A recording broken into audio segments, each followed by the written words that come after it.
I didn't realize, this is not part of the script, but I didn't realize that actually the whole thing that led me to who I am or where I am now was this very introverted environment of getting the chance to be in a hotel room for 2 weeks with no agenda. In fact, the only agenda is that you're forced to not to talk to people.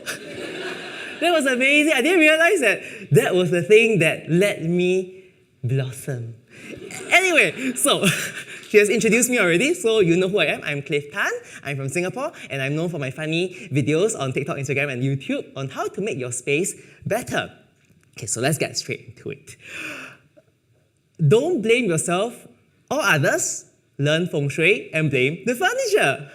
Funny, right? Well, we heard about this on the internet. It's this meme that's going around, but it's real. It is true. Sounds crazy, right? But you think about it. Let's say imagine you want to do something. You want to work or write a book, for example. And I give you 2 rooms. One room is in this smelly, wet dungeon, no light, no windows. In fact, lots of people around you, looking round your shoulder, very distracting, very noisy, very smelly, very dark. Another room, beautiful, quiet space, views over the meadows and the fields, nice light, nice view. You're sitting in a way that no one can see your screen. You feel private.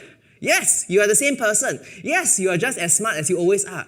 But which one will allow you to give the better result? Technically, nothing. Because it's supposed to be you, right? You're supposed to be that good. But obviously, the nicer room will give you the better results. So that's an example of how just your space alone can totally change things.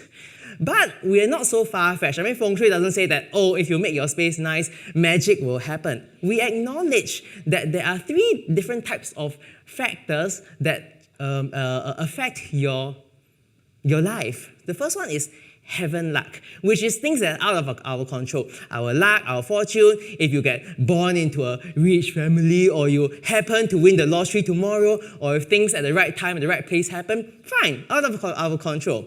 We can't control everything. Next is man luck, which is who you are, how passionate you are, how hardworking you are. This is what most leadership things say. It's all about you, onus is on you. If you do well, you can be anything you want. But people tend to forget the third one, which is earth luck, which is your environment. The things around you, the space around you, your environment, can affect the way we see, the way we do things, the way we perform. It's not to say that it is the most, but it is there. So Feng Shui is about creating this best possible environment for you, and it's a 2-pronged approach. One is making you feel safe, and the other one is making you feel comfortable. When we say safety, it means you don't feel vulnerable. You know, sometimes when you work in an office and you have your back towards the whole room, everyone is looking at your screen, you feel vulnerable. Or if you're seated right next to the door, anytime someone can just barge in, you feel uncomfortable. So in Feng Shui, we want to make you feel safe. And that's known as the command position, which is sitting in a way that no one can attack you without you knowing. You want to avoid having a window or a door behind you. You want to avoid being close to things that might fall on you. And at the same time, you want to be in command.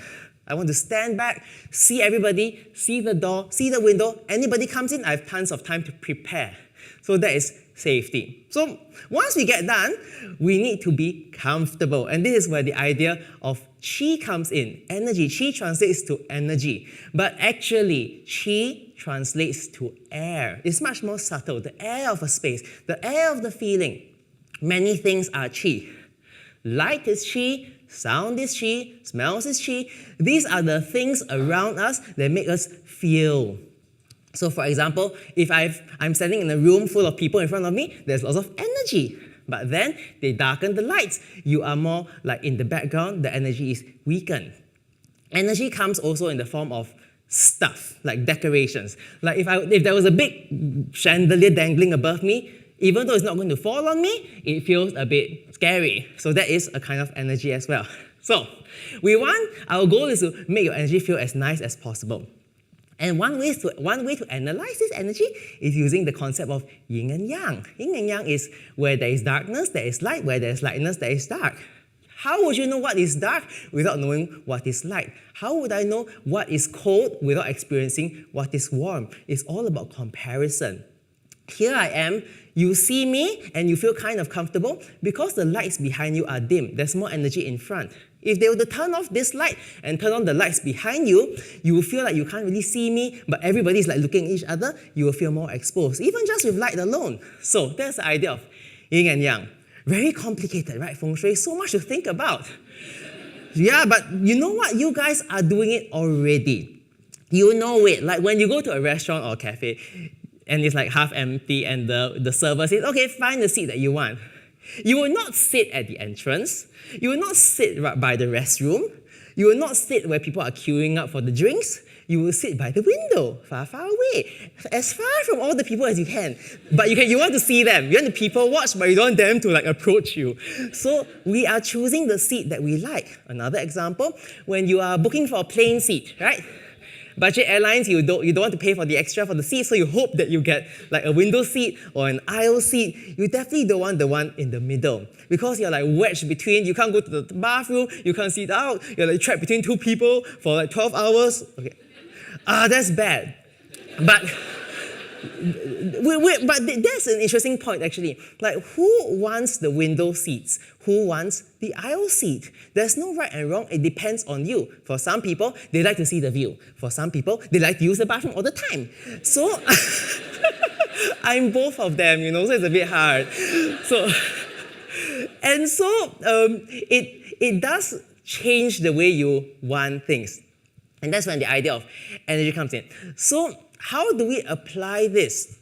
There is the idea of, so that's the interesting part. Energy also comes in the form of memory.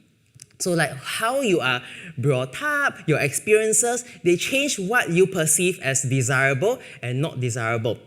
For example, let's say we talk about an office space. If I have an office space in your home versus an office space in the office, yes, they are both offices. Yes, I want to have a desk in the command position with nice views and nice light. But there's something that makes a big difference which we don't realize, is that when we are at home, we are in a comfort zone. Our desk becomes a place of dread. We don't want to be there. We want to be in our kitchen, making food, making snacks, watching TV. We don't really want to go to our desk. But in the office, on the other hand, our desk suddenly becomes our safe zone. We want to be in our desk. We want to be like away in our cute, cozy corner, and no one can affect us. So even with the same functions, it can feel very different. Okay, so how do we deal with this? We need to kind of know what we want and know our environment and try to bring them together. So it's like, for example, if you want to sleep, you want a quiet place. If you want to sell some cookies, you want a bustling place full of people walking around. So it requires an awareness of yourself and awareness of your environment to bring them together.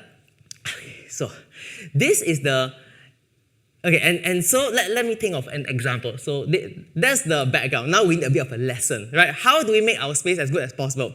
Let's say we have an office, like you're going to work, you're given a room to make your office.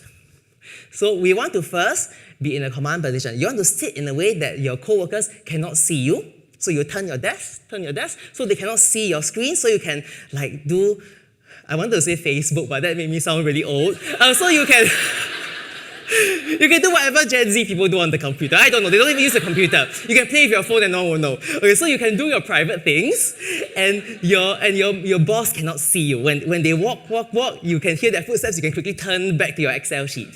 So that is the idea of feeling safe. And it doesn't make you any less productive, it just makes your time nicer, but you will get the job done in the end. You don't know, you're not going to lose your job, you will get the job done, but at your own pace. And that's why we want to be not vulnerable. If you cannot do that, there are little tricks. For example, if your desk is really such that your back is to the door, what you do? You can put a mirror, a little rear view mirror, so you can literally see if the door handle is turning or if there's footsteps, you are more aware. It sounds all mystical, but it actually works. And then we have our office, so that solves the vulnerability issue. But what about the comfort? What comforts us?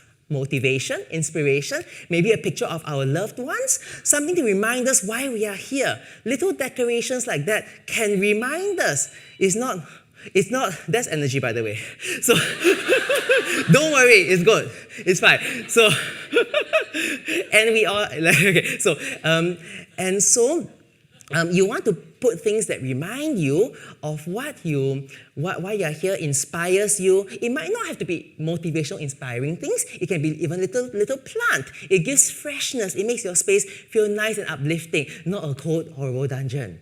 You can even put on some nice calming music. So these are things that you can do to sculpt and improve your own environment for your own sake. So that's how I teach you how to make your space good. But why is it relevant to you? Why is it relevant to this summit about how you feel in social environments? Well, we, introvert, neurodivergent, we have a special superpower in that we really acknowledge our space around us. We take a step back. We acknowledge, we listen, we're very sensitive. We are not just outwardly talking, performing. We want to analyze the environment first. We want to analyze the situation, and we truly care. That's why we take a moment. We're not out there to get the numbers, to do the performance. We are there to really understand and then deliver who we are.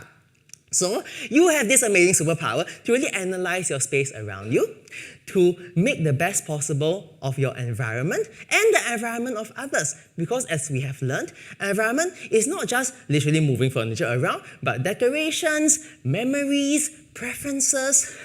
And it is actually okay because indeed your environment does affect your performance. We can't blame it. It's not just on you. Just know that it does have an effect and that you don't have to blame yourself. You can just learn Feng Shui and blame the furniture. So with that, I hope this gives you a nice platform to understand that you are in control of your space. Heaven, luck is only one of the three. Luck is only one. Next one is you, which we try to perfect that. But at the same time, there's also our environment, how we can make our space work better for us and bring the best possible outcome. Yeah, so now you know.